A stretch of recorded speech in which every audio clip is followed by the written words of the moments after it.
نحمدہ و نصلی علی رسولہ الکریم اما بعد فاعوذ باللہ من الشیطان الرجیم بسم اللہ الرحمن الرحیم الحمد للہ ثم الحمد للہ 20th رمضان 20th پارہ۔ آئیے سٹارٹ کرتے ہیں۔ بہت سے لوگ اللہ پر ایمان لے آتے ہیں لیکن شرک کرتے ہیں اور اس کے احکامات کو نہیں مانتے، یعنی کہ اللہ کو مانتے ہیں لیکن اللہ کی بات کو نہیں مانتے۔ ایسے لوگوں کا ٹھکانہ جہنم ہے۔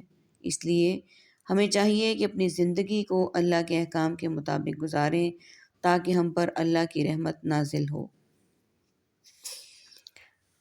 نیکسٹ، اگر کوئی بھی لاچار اللہ کو پکارتا ہے تو اس کی پکار کو سنتا ہے اور اس کو قبول بھی کر لیتا ہے، یعنی جب اخلاص کے ساتھ اس کی طرف پناہ لیتا ہے، وہ پناہ دیتا ہے۔ یہ اخلاص چاہے مومن کی طرف سے ہو یا کافر کی طرف سے ہو، کسی فرمانبردار انسان کی طرف سے ہو یا کسی نافرمان کی طرف سے ہو، لیکن جب وہ اللہ کی طرف رجوع کرتا ہے اور اللہ ہی سے مانگتا ہے تو اللہ اس کی تکلیف کو دور کرتا ہے۔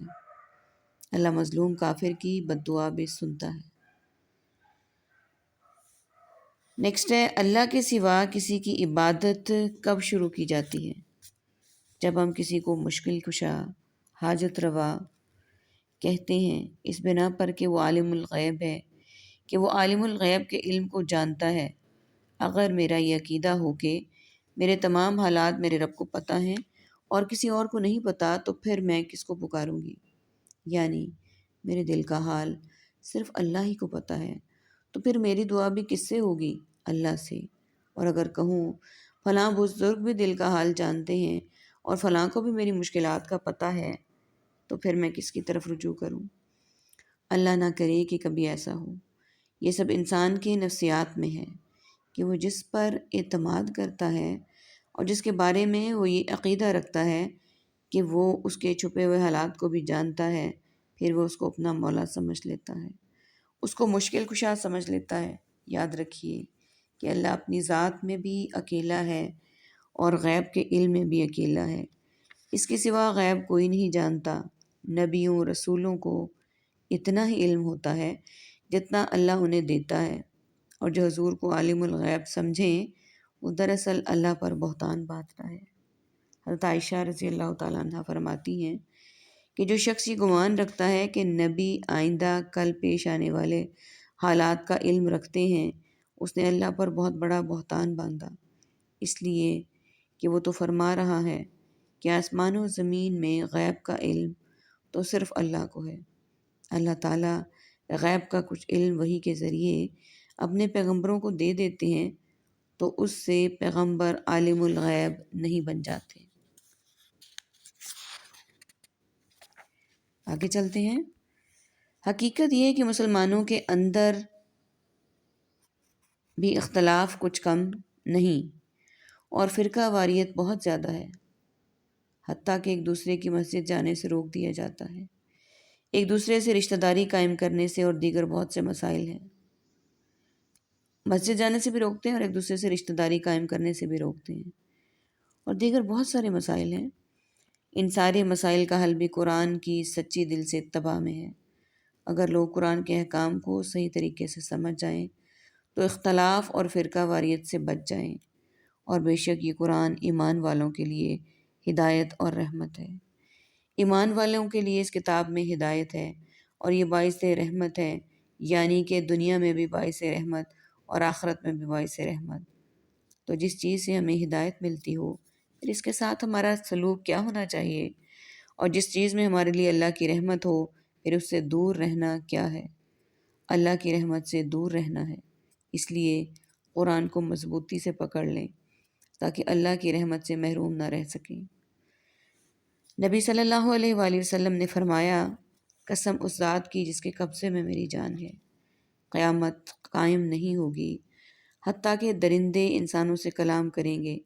درندے جیسے شیر، چیتا، ہاتھی وغیرہ یہ انسانوں سے باتیں کریں گے، اور آدمی سے اس کے جوتے کا تسمہ،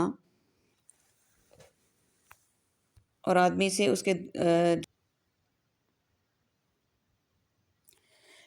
کہ اس کا تسمہ بھی اس سے بات کرے گا، اور اس کی ران اس کو بتائے گی یعنی اس کی جو ران کا گوشت ہے وہ بھی اس سے بات کرے گا، اور اس کی ران اس کو بتائے گی کہ اس کے گھر والوں نے بعد میں کیا کیا۔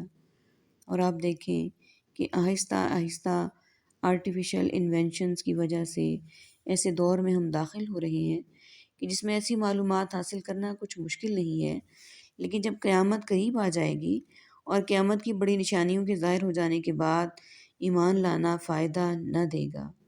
اللہ تعالیٰ ہمیں ایسے دور سے بچائے، اور ایمان کی سلامتی کی سب سے زیادہ ہمیں فکر کرنی چاہیے، کیونکہ ایک کے بعد ایک فتنہ سامنے آ جاتا ہے، اور بعض اوقات انسان کنفیوز ہو جاتا ہے اور پھر اس کا ایمان جانے لگتا ہے۔ اس لیے اللہ ہمیں ایسی کنفیوژن سے بچائے اور ہمیشہ صحیح راستے پر ثابت قدم رکھے۔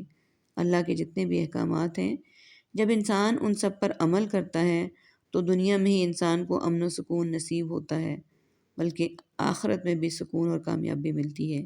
یعنی نہ صرف اس کو دنیا میں امن و سکون نصیب ہوتا ہے، بلکہ آخرت میں بھی سکون اور کامیابی اس کو ملتی ہے، اور یہی کامیابی تو اصل کامیابی ہے۔ اور اسی طرح جب انسان انسانوں کے حقوق ادا کرتا ہے اور اپنے والدین کو خوش رکھتا ہے، ایک عورت اپنے شوہر کو خوش رکھتی ہے، وہ اپنے بچوں کو خوش رکھتی ہے اور ان کا خیال رکھتی ہے، اور ان کے لیے شفیق ماں ہے، وہ ایک مخلص انسان ہے، تو جب آپ لوگوں کے لیے سکون کا باعث بنتے ہیں نا، تو کیا آپ کو سکون راحت نصیب نہیں ہوگی؟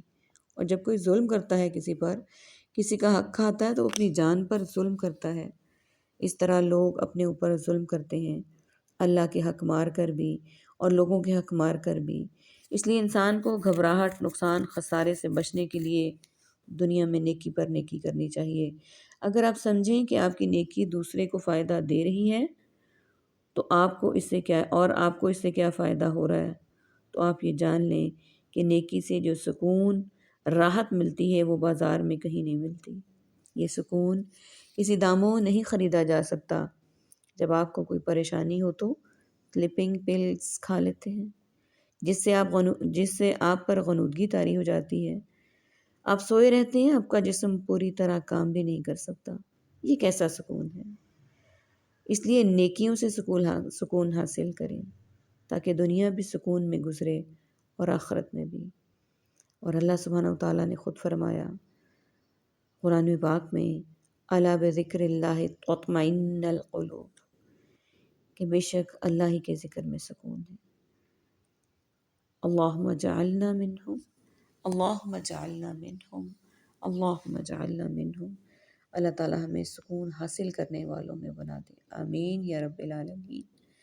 وآخر دعوانا ان الحمد للہ رب العالمین۔ سبحانک اللہم وبحمدک، نشہد ان لا الہ الا انت، نستغفرک ونتوب الیک۔ السلام علیکم ورحمۃ اللہ وبرکاتہ۔